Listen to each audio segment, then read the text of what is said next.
Темир жол ишканасынын Аламүдүн станциясында турабыз. Бул жака жүктөр АКШ, Корея, Кытай, КМШ жана Европа өлкөлөрүнөн келет. Азыр өзүңүздөр байкагандай четтен ташылып келген унааларды түшүрүү иштери жүрүүдө.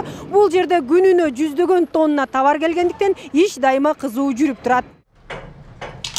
Бүгүн келген 14 контейнердин биринде Эмина Иманалиевага таандык өндүрүш жабдыктары жана тетиктер бар. Ал ишкерлер буйрутма кылган жабдыктарды четтен ташып келип берген компанияда иштейт. Айына 3-4 контейнер жүк алышарын айтат. Көбүнчө Кытайдан келет. Арасында металл эритүүчү меш, отко чыдамдуу кыш, темир кескен жабдыктар бар. Грузы с Китая мы ждем около 2-3 недель. Кытайдан жүктү 2-3 жумадай күтөбүз. Келгенден 2-3 саат өтпөй эле бул жактан чалып билдиришет.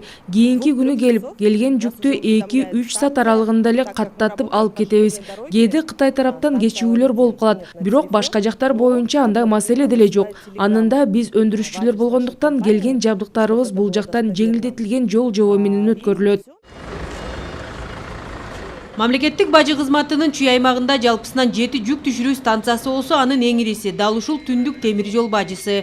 Унаа, ири өндүрүш жабдыктары сымал жүктөр контейнер менен дал ушул жерге келип түшөт. Өзгөчө четтен ташылган автомобилдердин келиши көп убакытты алат экен. Андыктан унааларын бул жакта күткөндөр станцияда таң эртеден тарта эле күтүп турушат. Быйыл түндүк темир жол бажысына биринчи кварталда план боюнча 3,3 миллиард сом жыйноо талабы коюлган. Бирок иш жүзүндө 3,4 миллиард сом бажы алымдары жыйналган.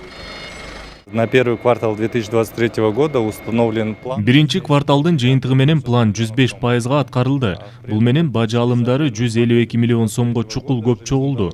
Көрсөткүчтөрдүн жакшыруусуна тармактагы администрирөөнү жакшыртуу, бажы процедураларын санариптештирүү жана бажы тутумунда көзөмөлдү күчөтүү негиз болду десек болот. Ал эми жалпы бажы тармагы алгачкы 3 айлыкта 20,7 миллиард сом өлчөмүндө бажы төлөмдөрүнүн түшүүсүн камсыз кылды. План боюнча 19,7 миллиард сом бажы алымдарын чогултууну белгилеген болчу. Биринчи кварталга коюлган пландык көрсөткүчтөр 105%га аткарылып, 994,1 миллион сомго ашыкча чогултулган. 2022 жылдын биринчи кварталына салыштырмалуу түшүү 6,5 миллиард сомго көбөйгөн, же өсүү темпи 145,9%ды түздү.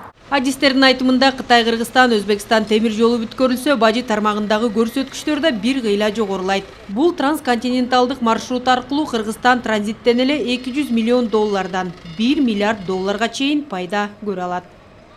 Акмарал Сабатар, Эсентура Бакеев, Ала Тоо 24.